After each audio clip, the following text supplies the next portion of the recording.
My boss's secretary framed me for his murder and ruined my life, so I burned every bridge and ran. A year later, she sent a letter from prison, promising she'd finish what she started. I spent most of my 20s working in a dead-end job at an office because in those days that's all you could get without a degree. Needless to say, my boss loved to take advantage of me. He was the type to dump last-minute work on you and then leave early. The type to beat his wife over the Knicks beating the Celtics, as if it was her fault that Jason Tatum is trash. Anyway, there was one thing I did like about him, and that was his secretary Julia. Whenever she could tell I was having a rough day, she'd surprise me with my favorite coffee at lunch, just the way I liked it. And whenever our boss bitched about her to me, I would always defend her. So one day when I was standing beside her and my boss was nowhere to be found, she whispered something to me. "I'd update your LinkedIn tonight if I were you." Her tone was cold and sharp. I sighed. I should have seen it coming, but I didn't. I had poured everything into that corporate shithole, all in the hopes of getting a promotion that never came. I've probably spent a total of 300 hours walking newbies through systems and protocols outside of working hours for free. I've canceled vacations that were planned months in advance because my boss swore he'd keep me in my mind for a better role. I had over 100 days off that I never took, all saved up. I took a deep breath and thanked the secretary, Julia. And in that moment, I knew I needed to hatch a plan. You see, I knew that Daniel, my boss, had dozens of dirty little secrets hidden away because I was friends with all of the female coworkers there, and I was the one who'd saved them, so to speak. I still remember the first time I noticed him in a room late at night with Julia. Most of the office had gone home already, and one of his hands went to cover her mouth while the other began to unbuckle his belt. So I did the first thing I could think of. I triggered the fire alarm. Next thing I knew, the entire office was surrounded with fire trucks and news reporting stations,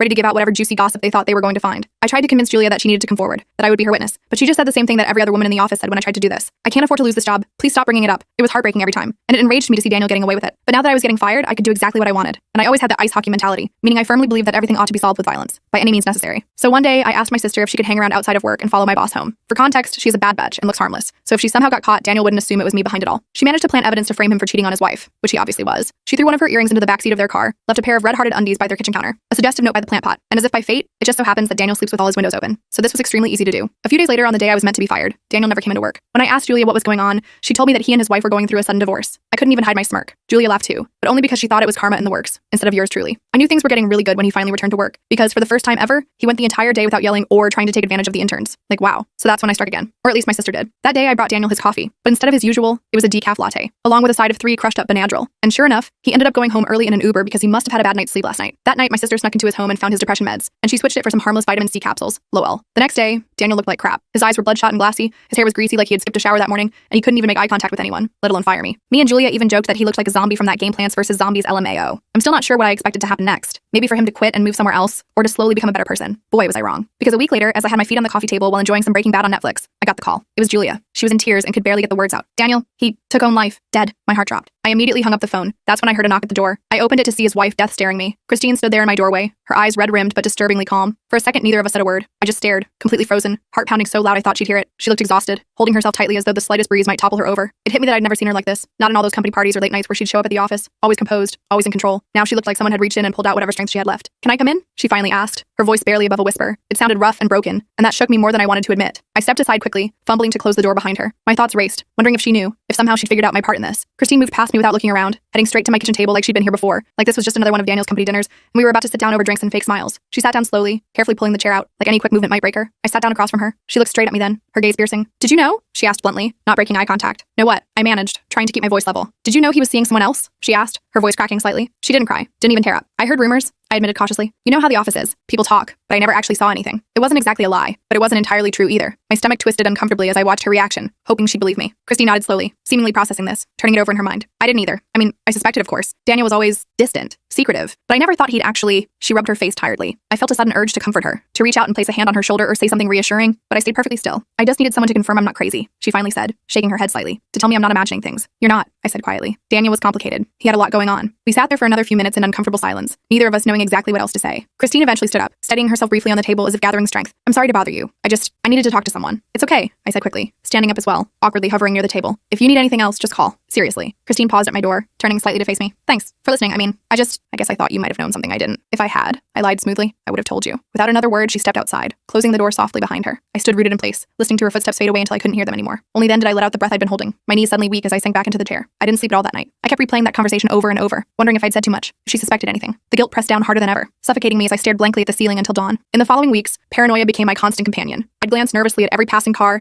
every unfamiliar face, convinced someone knew my secret. At work, whispers behind closed doors made me tense up, imagining accusations being thrown around. I stopped going out, spent evenings double-checking locks on doors and windows. My sister tried to reassure me, but even her calm confidence couldn't soothe the nagging fear lodged deep inside me. After 3 months, the anxiety became unbearable. My sister suggested moving somewhere new, somewhere fresh, where no one knew us or our past. It seemed drastic, but I was desperate for relief. We packed quickly, leaving behind everything familiar, hoping distance might finally bring peace. But deep down, even as we drove away from the city we'd called home, I knew that moving didn't mean freedom. Not really. Because the thing about guilt is that it travels with you, no matter how far you go. The nightmare started about a week after we moved to a new city. My sister and I sharing a cramped 2-bedroom that smelled perpetually of the Indian restaurant downstairs. I'd wake up gasping, sweat-soaked sheets twisted around my legs, convinced I could hear Daniel's voice whispering, "I'm sorry," right next to my ear, his breath cold against my skin. My sister said it was just guilt, that it would fade with time, her hand rubbing circles on my back as I tried to catch my breath, but I wasn't so sure. I tried to move on. Found a decent job at a marketing firm where nobody knew my past, where I could be just another face in the morning elevator ride. Started going to a gym 3 times a week. The burn in my muscles a welcome distraction from the thoughts in my head. Even went on a few dates with a guy named Vincent who worked at the coffee shop downstairs from my apartment. His smile warm and uncomplicated. Normal stuff. Rebuilding stuff. But the feeling of being watched never quite went away, like phantom fingers trailing down my spine whenever I walked alone. It was little things at first. A car that seemed to be parked outside my building too often. A black sedan with tinted windows that was there when I left for work and there when I came home. An email from a sender named Justice Seeker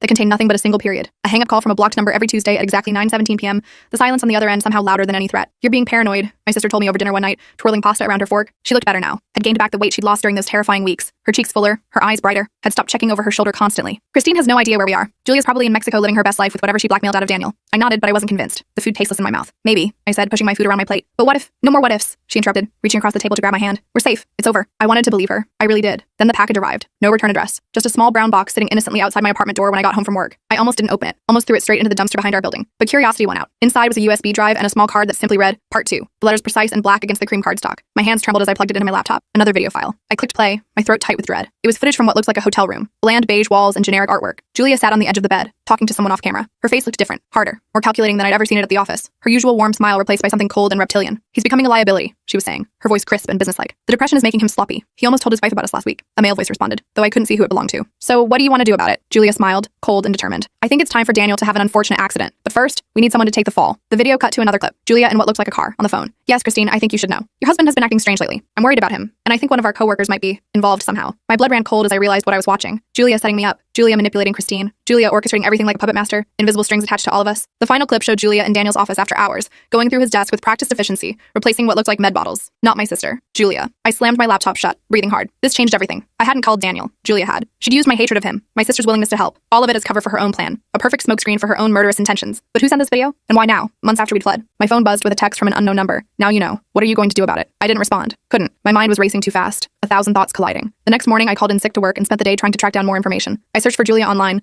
looking for any trace of where she might have gone after disappearing from our old company. Nothing. As if she'd evaporated like morning dew. By evening, I was frustrated and scared, pacing my apartment like a caged animal. I poured myself a glass of wine and was about to collapse on the couch when my phone rang, the screen lighting up with unknown number. "Hello?" I answered cautiously. "Stop looking for her." The voice was disguised, mechanical, and flat. "She knows you're searching. She knows where you are." The line went dead before I could respond. I immediately called my sister, my hands shaking so badly I could barely hold the phone. "Pack a bag," I told her when she answered. "Don't ask questions. Just come to my place. Now." While waiting for her to arrive, I paced my apartment, checking the locks repeatedly. My mind kept returning to the video. Julia had been the one to replace Daniel's medication. Julia had been the one to push him over the edge. But why frame me? What had I done to her except try to protect her from Daniel's advances? A knock at the door made me jump. I checked the peephole. My sister, looking worried, her overnight bag slung over her shoulder. I let her in and immediately relocked the door. "What's going on?" she asked, setting her overnight bag down. "You look terrible." I showed her the video. Her face grew paler with each passing minute. "Oh my God," she whispered when it ended. "She used us. She fucking used us like pawns in her sick game. And now someone wants me to know that," I added. "The question is, who? And why now? After all this time." We stayed up late into the night trying to piece it all together. My sister suggested it might be Christine, trying to clear her husband's name posthumously. I thought it might be someone from the office who knew more than they let on. Around 2 a.m., exhausted, my sister fell asleep on the couch. I was about to head to bed myself when my laptop pinged with a new email from unknown@protonmail.com. Subject, "The truth about Julia." The message contained only an address in downtown Cincinnati and a time, 10 a.m. tomorrow. I stared at it for a long time. It was obviously a trap. Only a complete idiot would go to a mysterious meeting set up by an anonymous sender after everything that had happened,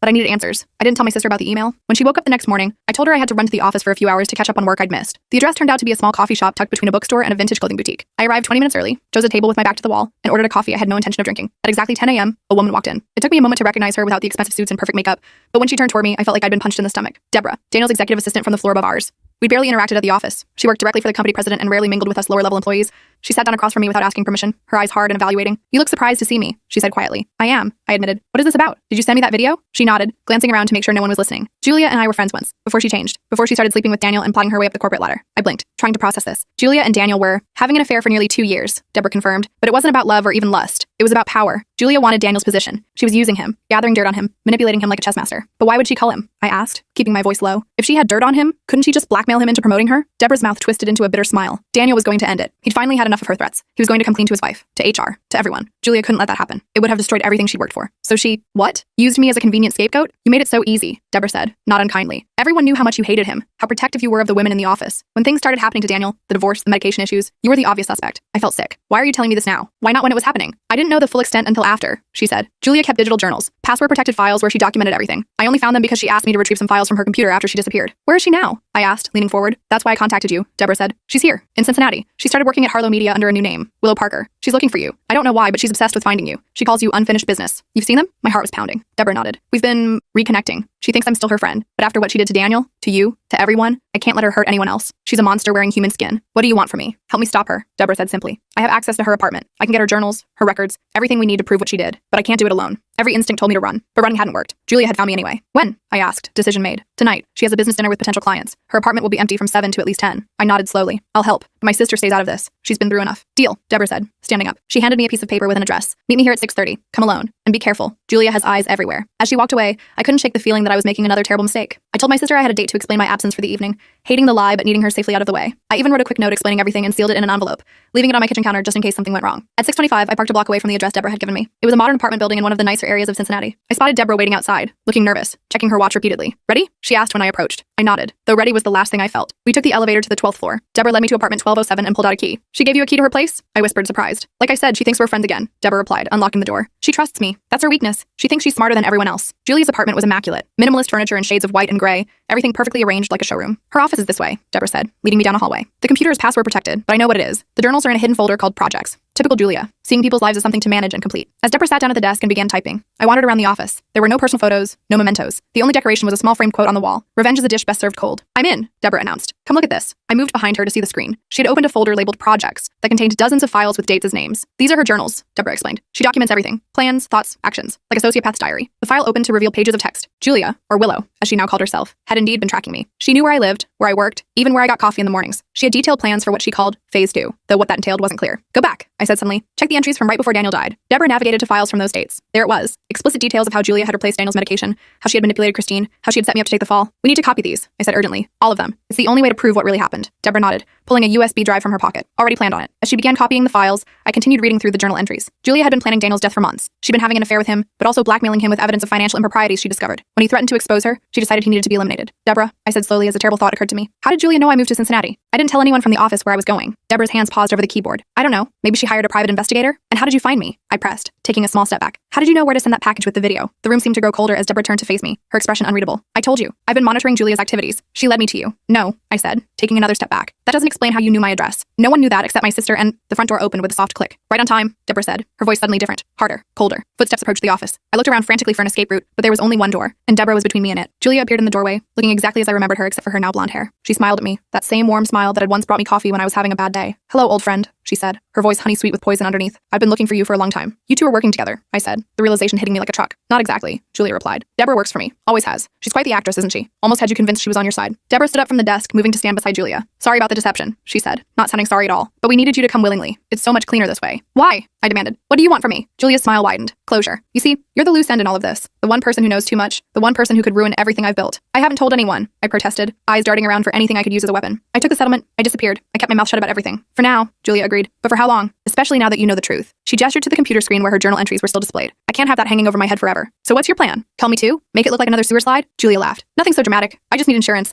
Something to guarantee your continued silence. Like what? Like this, she said, pulling out her phone and showing me the screen. It was a live video feed of my sister's apartment. She was sitting on her couch watching TV completely unaware. You touch her and You'll what? Julia interrupted. Go to the police? Tell them how you drugged your boss and broke into his house? How you drove him to sewer slide? Because that's still the official story. Your fingerprints on the coffee cup, your sister's DNA in his home, your documented hatred of Daniel. She was right. I had no leverage here. What do you want? I asked again, defeated. Julia set her phone down on the desk, the screen still showing my sister. I want you to sign a confession, admitting everything. How you hated Daniel, how you plotted against him, how you replaced his medication. All of it in your own words with your signature at the bottom. Why would I do that? Think of it as mutually assured destruction. You stay quiet about me, I stay quiet about you. But if you ever decide to come forward, well, I have my insurance. Both the confession and your sister. Deborah placed a document on the desk in front of me. And if I refuse? I asked, though I already knew the answer. Julia picked up her phone again, zooming in on my sister. Let's just say I have friends who can make accidents happen. Tragic ones. A break-in gone wrong, a car with failed brakes. Fine, I said through gritted teeth. I'll sign it. Julia smiled triumphantly as I picked up the pen Deborah offered. I scanned the document quickly, a detailed confession of how I had systematically destroyed Daniel's life and ultimately caused his death. As I raised the pen to sign, a notification popped up on Julia's phone. She glanced down at it, frowning slightly. Someone's at your sister's door, she said, watching the video feed. I froze, pen hovering above the paper. On the screen, my sister got up to answer the door. When she opened it, I gasped. It was Christine. What the hell? Julia muttered, turning up the volume. Are you Bobby? Christine was asking my sister. I I need to talk to you about your sibling. It's important. How did you find me? What do you want? I know what happened to my husband, Christine said. I know about Julia. I know everything. And your sibling is in danger right now. Julia's face drained of color. This isn't possible, she whispered. She can't know. There's no way she could know. I took advantage of her distraction, grabbing the letter opener from the desk and lunging at her. Julia reacted quickly, dodging to the side, but I managed to slash her arm,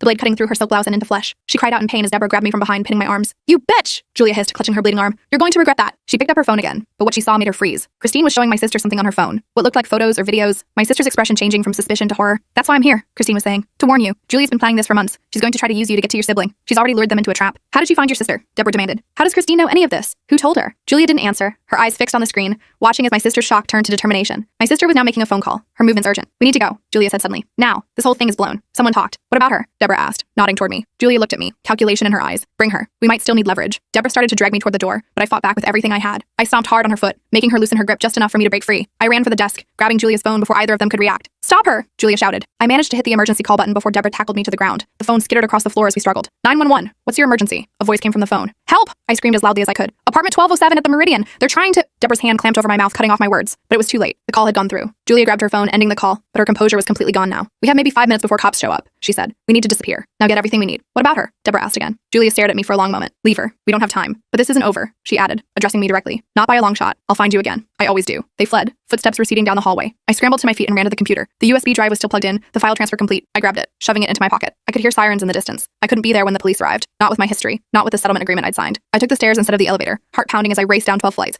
bursting out of the emergency exit just as police cars pulled up to the front of the building. I ran all the way back to my car, lungs burning. As soon as I was inside, I called my sister. Are you okay? I demanded when she answered. Is Christine still there? Are you safe? Yes to both, my sister replied. You need to get here now. Christine has proof, actual proof, that Julia called Daniel, and she knows Julia's been stalking us. I'm on my way, I said. Don't let Christine leave, and don't open the door for anyone else. When I arrived at my sister's apartment, I found them both sitting at the kitchen table, a laptop open between them. Christine looked up as I entered, her eyes hard but no longer filled with hatred. You, she said simply. Me, I agreed, approaching cautiously. My sister says you have proof about Julia. Christine nodded, turning the laptop so I could see the screen. Daniel wasn't as oblivious as Julia thought. He suspected she was up to something. He installed spyware on her work computer months before he died, trying to gather evidence against her. On the screen was an email from Julia to Deborah, dated 2 weeks before Daniel's death. D is becoming a problem. His threats to expose me can't be allowed to continue. The plan is in motion. Our mutual friend has already started laying groundwork with the planted evidence. Once D is gone, the blame will fall exactly where we want it. Then the position is mine. I sat down heavily. Our mutual friend, she was talking about me. She manipulated me into targeting Daniel. Christine's mouth tightened. You still did what you did. You still helped destroy my husband, whether you knew the full plan or not. I know, I said quietly. And I'm sorry. I truly am, but I never wanted him dead. He wasn't perfect, Christine admitted, but he didn't deserve what happened to him. My sister looked between us. So what do we do now? Julia and Deborah are still out there. They threatened me. They tried to force a confession from you. They're not going to just give up. We go to the police, Christine said firmly. I have dozens of emails like this one, plus Daniel's own records of Julia's blackmail attempts. It's enough to open an investigation. I hesitated, thinking of the settlement I'd signed, the non-disclosure agreement that bound me. But what choice did I have? Julia wouldn't stop. Okay, I said finally. But first, there's something you both need to see. I pulled out the USB drive I'd taken from Julia's computer and plugged it into my sister's laptop. The journal entries appeared on screen. Detailed, damning evidence of Julia's plot against Daniel. Against me. Against who knew how many others. Christine read in silence, her face growing paler with each paragraph. When she finished, she looked up at me, tears in her eyes. He tried to tell me someone was setting him up, she whispered. I didn't believe him. I thought he was just making excuses. I reached out hesitantly and placed my hand over hers. Julia fooled all of us. She was playing a game none of us even knew we were in. My sister suddenly pointed at the screen.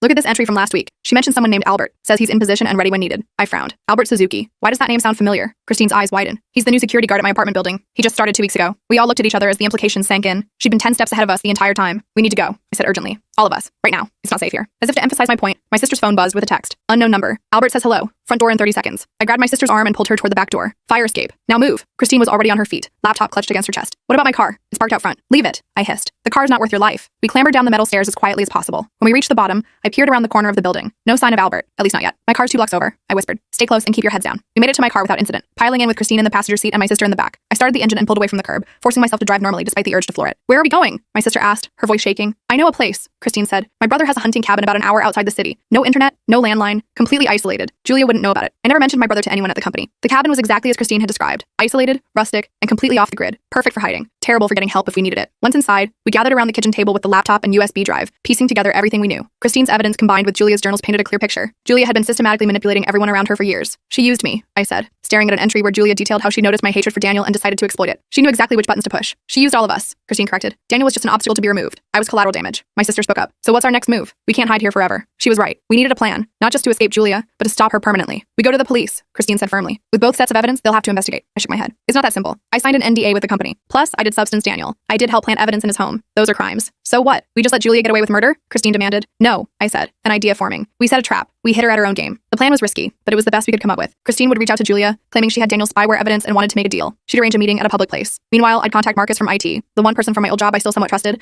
and ask him to recover any digital evidence that might still exist on the company servers. The next morning, Christine made the call while I listened on speaker. "I know what you did to Daniel," she said when Julia answered. "I have proof." There was a long pause before Julia responded, her voice perfectly calm. "I don't know what you're talking about, Christine. Daniel took his own life. It was tragic, but cut the crap," Christine interrupted. "I have the spyware data, all the emails between you and Deborah, all the plans, everything." Another pause. "What do you want?" "Money," Christine said, following our script. 500,000, cash. Then I disappear with all the evidence. Julia laughed. "And why would I believe you'd actually disappear?" "Because I don't care about justice," Christine lied smoothly. "I care about surviving. This is business, not personal." "Fine," Julia said. "Where and when?" "Riverside Cafe, tomorrow, noon. Come alone. No Deborah, no Albert. I'll be there," Julia said, then hung up. Marcus was hesitant at first, but when I explained the situation, he agreed to help. He still had backdoor access to the company servers and promised to look for any communications between Julia and Deborah. "If it was on a company device, I can find it," he assured me. "But this is seriously illegal. You know that, right?" "I know," I said. "But it's about justice for Daniel, about stopping Julia before she hurts anyone else." That seemed to convince him. "I'll call you tomorrow morning with whatever I find." We spent the rest of the day preparing. Christine contacted a lawyer friend who agreed to meet us at the cafe, posing as a customer but ready to witness anything that happened. That night, none of us slept well. I kept thinking about Daniel's face in that video, the desperation in his eyes as he insisted he was being set up. He'd been telling the truth, and no one believed him. Morning came too quickly. Marcus called as promised, his voice excited. "I found something big," he said. "Deleted emails between Julia and Deborah discussing Daniel's medication. They specifically mention replacing it with placebos to destabilize him. There's even one where Julia talks about our convenient scapegoat. I'm guessing that's you." Relief flooded through me. "Can you send them to me?" "Already did, and I made copies. Stored them offsite, just in case." With Marcus's evidence added to our collection, we had an ironclad case against Julia. All we needed now was to get her to incriminate herself at the meeting. Christine and I arrived at the Riverside Cafe an hour early, choosing a table in the corner with a clear view of the entrance. Her lawyer friend James sat at a nearby table, pretending to work on his laptop alert to everything happening around him. At exactly noon, Julia walked in. She looked different. Her hair was now dark brown, cut in a sleek bob, and she wore glasses I'd never seen before. She spotted Christine and walked directly to our table, her eyes narrowing when she noticed me. "What is this?" she asked, remaining standing. "Our agreement was to meet alone." "Change of plans," Christine said coolly. "Sit down, Julia. Or should I call you Willow now?" Julia's jaw tightened, but she sat, keeping her purse close on her lap. "Where's the money?" she demanded. "Where's Deborah?" I countered. A flicker of something crossed Julia's face. "Not here. This is between us." "Is it?" Christine pulled out her phone and placed it on the table. "Because I have evidence that says otherwise. Evidence that you and Deborah conspired to cull my husband." Julia's laugh was brittle. "That's absurd. Daniel called himself. Everyone knows that. After you replaced his depression medication with placebos," I said quietly. "After you manipulated his wife. After you pushed him to the breaking point. You can't prove any of that," Julia said, but I could see the calculation in her eyes. "Actually, we can," Christine said, sliding her phone across the table. "Take a look." Julia picked up the phone cautiously, scrolling through the emails Marcus had recovered. Her expression remained neutral, but I noticed her knuckles whitening as she gripped the phone tighter. "These could be faked," she said finally. "They could be," I agreed, "but they weren't. And that's just the beginning. We have your journals too, Julia. The ones where you detail everything. How you used me, how you planned Daniel's death, how you're still tracking me and my sister." For the first time, Julia looked genuinely alarmed. "How did you get access to your computer?" I finished for her. "Let's just say Deborah isn't as loyal as you think." It was a bluff, but Julia's reaction told me it hit home. Her eyes darted around the cafe. "What do you want?" she asked, her voice tight. "Justice," Christine said simply. "For Daniel. For everyone you've hurt." Julia leaned forward, her voice dropping to a whisper. "Listen to me carefully. If you go to the police with this, I'll make sure they know everything about your involvement," she said, looking directly at me. "The drugging, the breaking and entering, all of it. You'll go down with me. Maybe," I acknowledged. "But I'm willing to take that risk. I'm willing to face consequences for my actions." "Are you?" Julia's expression hardened. "And what about your sister? Are you willing to risk her too? Because Albert is still out there." "One text from me and Albert Suzuki was arrested this morning," James said, suddenly appearing at our table. "Attempted breaking and entering. He's already talking to the police, trying to cut a deal." Julia's face drained of color. "Who the hell are you?" "James Anderson, attorney at law." He placed a business card on the table. "And you're in serious trouble, Mr. Parker. Or should I say, Ms. Reynolds?" Julia stood abruptly, grabbing her purse. "This conversation is over. Sit down," Christine said, her voice like steel. "Or I call Detective Willow right now and tell him you're trying to flee. He's very interested in Daniel's case being reopened." Julia froze. "Detective who?" "Harley Willow," James supplied. "Cincinnati PD. He's very interested in Daniel's case being reopened. He's actually waiting for my call right now." I could see Julia reassessing, looking for an escape, but she was trapped, and she knew it. Slowly, she sat back down. "Here's what's going to happen," Christine said. "You're going to confess. Everything. On record. In exchange, I'll ask the prosecutor to consider a reduced sentence." "And why would I do that?" Julia asked, her voice barely audible. I pulled out my phone and showed her the screen. A text conversation with Deborah that Marcus had helped me fake. "Because Deborah already has," I lied. "She's giving her statement to Detective Willow right now." Julia stared at the fake texts, disbelief washing over her face. "She wouldn't. She can't prove anything without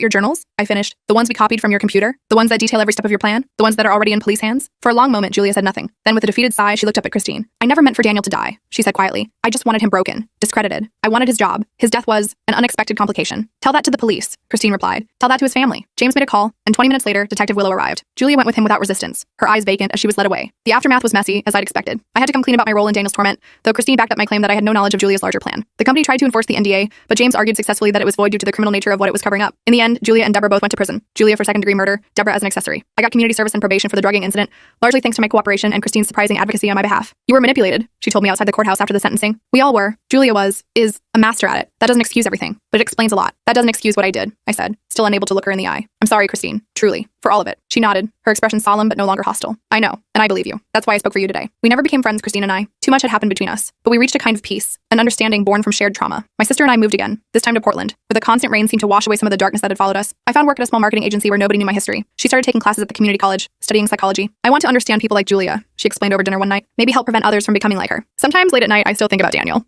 About the man I hated so viciously based on what I saw and what Julia wanted me to see. Was he really the monster I believed him to be? Or was that another of Julia's manipulations? I received a letter from Julia last month, prison stationery. Her handwriting is perfect as ever. I underestimated you, she wrote. It won't happen again. I burned the letter and scattered the ashes in the wind, watching them disappear into the gray Portland sky. Some threats you just learn to live with, some games never truly end, but at least now I know the rules, and I'm no longer playing blind.